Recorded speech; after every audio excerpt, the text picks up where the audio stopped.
Oh, g'day friends, in this video the Choo gang head out to catch and cook the pestilent common carp, or European carp as it's often called down under. We will aim to convince you that this carp is not only a piss easy fish to catch and cook, but a delicious and nutritious food source as well. In this adventure, we catch and cook the common carp. Wrongly thought to have originated in Europe, the common carp actually evolved in Asia before heading to the Middle East, Europe, and then the rest of the world. The common carp or European carp is considered one of the world's most common freshwater fish and makes the top 100 most pestilent fish list. In Asia, Europe, and the Middle East, it is a common food staple and is extensively farmed, even considered a delicacy. But in Australia, it's considered a pest and quite an undesirable fish for most anglers. But why? Some say it's too bony, some say its taste is too muddy. But this is largely a fallacy if you know what you're doing. It was introduced to Australian waters somewhere between the 1850s and 1880s and has since pissed everyone off. If you ever talk to an Aussie about carp, they'll most likely turn up their nose in disgust and dismiss any bragging rights you may have after pulling in a monster. But for us here at Choo, we aim to eat as ethically as possible, and what's more bloody ethical than eliminating a pest that is wreaking havoc in our native waters? Carp are blamed for the destruction of many fresh waters, as they are so prolific in their breeding, often called the rabbits of the river. They are everywhere and always causing bloody trouble. So if they are edible, let's eat them, eliminating two birds with one stone. The long weekend is upon us, and me and my cousins and an old friend and I load up the canoe, our fishing gear, plenty of beers, and head out to the riverland to catch as many carp in 3 days as we can. I reckon it looks like there's a bit of a fisherman there. Oi mate, what are you bloody up to? You having a bit of a fish, are ya? A few hours later, we arrive at our special spot along the Murray. We cleared some brush a few years ago and have been camping at this spot ever since. Within moments of arrival, our rods were in the water, and as we arrived early enough, the fish were already biting. With smaller carp, the fillets are a bit small and can be bony, so the fish are probably not worth eating. But as they are a pest, we never throw them back. We end them as quickly as possible and dispose of them appropriately. The bigger ones we put straight into the ice. The ice will anesthetize the fish, causing a painless death. The fish simply goes to sleep. Aside from the obvious ethical benefits to this, a bonus is that the slow sleep brought on by the cold ice stops a yucky histamine from being released into the flesh when the fish gets stressed. The fish's blood will actually draw back into its vital organs, and thus avoiding contaminating the flesh with the foul-tasting histamine. This is the secret to tasty carp. It is as simple as putting the fish into an ice slushy as soon as it's caught. This will, most of the time, remove the so-called muddy flavour often associated with the common carp. Tex loves fish. We're going to give him a bit of a treat later on. Midday approaches and the fish tend to calm down during the warmer parts of the day. Time for some lunch. But first, time for a beer. Beer is good in moderation, like one beer in every 20 minutes. How do you come to that conclusion? You aren't going to hangover? Fucking hell.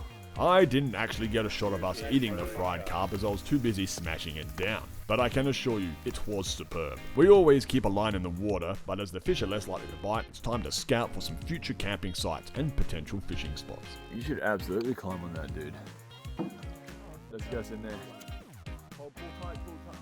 What I love about being out and about in the Riverland is the exploration, the freedom, the serenity, and the mystery. Every time we come out here, we find something new, catch something interesting, and experience nature in its purest form. Also, there's the beers. What I don't get is why there's only 3 people and there's 4 drinks, plus my beer. Oh, yeah, dude. For some reason, Alex got like 2 full sodas. I'm like, oh, these drinks, Trev. I'm catching a fish. Drink responsibly, cobbers. As the sun starts to dip, we fire off a few more casts. Our first day is done, and thus it's time to get settled in around the fire. With good mates, fresh food, and something fiery to keep you warm, you would be hard-pressed to complain. Unless, of course, your bloody cousin has had one too many and tries to serenade everyone. Bloody hell.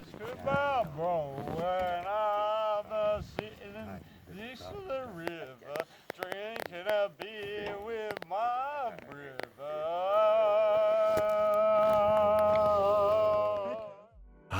The second day is upon us, and already our rods are in the water. It's not long before we start pulling them in. Carp are everywhere in this river, but legend has it the big bastards hang around the willows. Whoa, an accurate and solid cast should bring him in. And sure enough, moments later, Alex pulls in a little beauty. Yeah, it's running. This is a great one. Beautiful. Bring him in. A bit more mucking about, and we finally pull in the monster we are after. Oh, quick. Time to cut and cook. Now look, the following segment will show a dissection of the carp to demonstrate the amount of eggs they can carry, a little bit of filleting, and preparing and cooking a meal. So if you're a bit squeamish, then please follow the timestamps in the description to skip the next few minutes.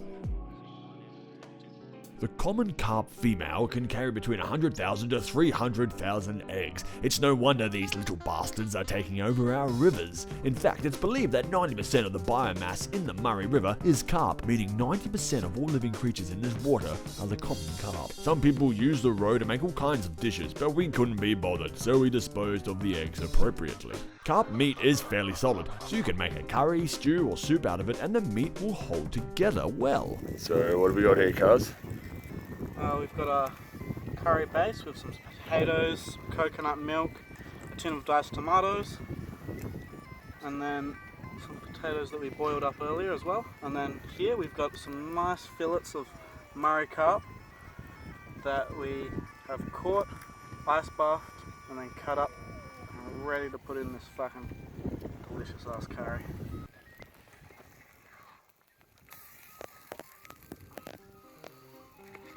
Coconut cream, tomato, beautiful. For big fish, you can fillet them. Smaller fish, you can bake to make the most of the fish. On this trip, we fried some fillets in Himalayan pink salt, cracked pepper, paprika, and cayenne spices. We stuffed the fish with local herbs, onions, garlic, spinach, and lemon, and baked it. But our number one meal this time around was a delicious coconut curry we made with roasted vegetables and huge chunks of carp.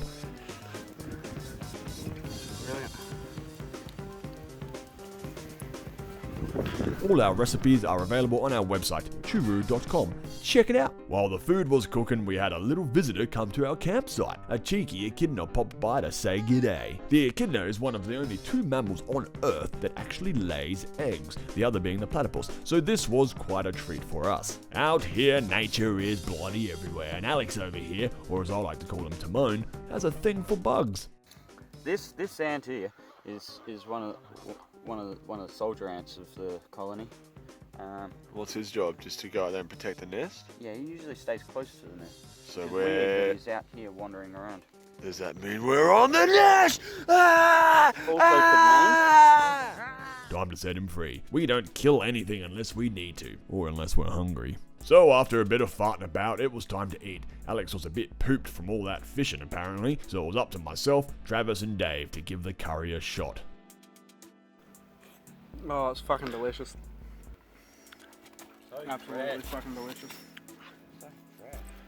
And that fish melts in the mouth. Oh, look at Tex. He's been very patient and deserves a treat. Fish is becoming more and more popular as dog food due to its incredibly healthy attributes such as being high in easily digestible proteins, low in saturated fat, and empty calories. It also has fantastic omega-3 fatty acids. This piece of meat was no good to us as we didn't quite get the fish into the ice in time. You can tell by how red it is. The red is the blood that obviously didn't draw back into the fish's spine or organs. You can still eat it, but it will have the histamine present, giving it that muddy flavor. We caught around 40 carp this trip, so we don't mind tossing a bit to the side. That's a Murray River carp. We don't want to have ourselves a big old cook-up. It's not that kind of family show. Get in there, boy.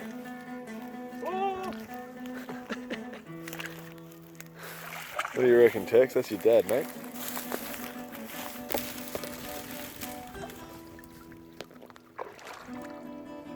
Yeah, let's show us this fantastic rig and explain it to us, why it's so important you had to do that. So, there's only one knot on this whole entire rig. The same one. Figure 8 knot there, and you loop it over that. A figure 8 knot here, figure 8 knot there, and you loop it over that. When you got a long shank, Then you have a figure 8 there, and you loop it over that. the nice sinker, and what's your hook? And what it does is it doubles up the strength of the joints. Instead of having your knot here and here, your knot's down here on the line, which is extra strong. Alright, so what sort of hook you got on there? I got a size 4. Looks like a long shank of sorts. It's quite a large hook. Yeah, you've been pulling in You some can't boxes. bend them. What was the carp you just pulled in a moment ago? How many inches? 50 something? Yeah, about that. Well, I measured it. It was 264. Dude, you gonna put your pants back on soon? Because all these boats are coming past. Dude, I just saw a fucking flip backwards trap. Nice. Yeah, we should probably tie that off, right?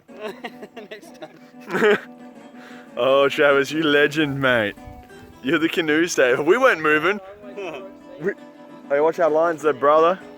Well, you Nah. didn't have to if you didn't tie. I mean, You're the youngest and strongest. that's right. Hey, watch me line though, dickhead. Not the smartest, apparently. You tie it off when you become sure. Nah, good save, Trav. Good save, mate. Kids, they'll never learn. You were supposed to tie it off. I didn't fucking know it. Sadly, our trip was coming to an end. Overall, though, we had a super successful and thoroughly enjoyable camping trip. I look forward to our next fishing adventure. You know what, mate, I tell you what, I hope your bloody chooks turn into emus and kick your dunny door down. That's what I reckon. Because I'm as dry as a dead dingo's donger. And I tell you what, you flaming galahs better bloody get out of here before you get a wombat up your butt. That's what I always said. Whatever you damn penguin, Yeah, you penguin. pelican. Oh, you're nothing but a pelican's beak. That's a salty saying if I've ever heard one. You're nothing but a bloody pelican's beak. Look at you sitting about, drinking beer on a morning, you bloody pelican's beak. You know what you are? You're worse than an echidna spore. Do they have spores? What do they call spine? You're a bloody echidna, mate. You get out of here and you're you're cooking me breakfast and some eggs and you bloody pelican. What we didn't eat, we took back to the freezer, and some we even kept for our garden. That's right, fish is a natural and bloody fantastic fertilizer for your veggie patch. As we grow a ton of our own food, having a cheap source of organic fertilizer is important. Waste not, want not. Just be sure to bury it deep enough that the bloody dogs don't dig it up. Or you can just put some junk over it until it rots away. Thanks for watching Choo. Be sure to subscribe for more camping, fishing, gardening, and cooking adventures. Follow me, Jacob, on Instagram if you can be stuffed. And as always, be happy and healthy, friends. Cheers.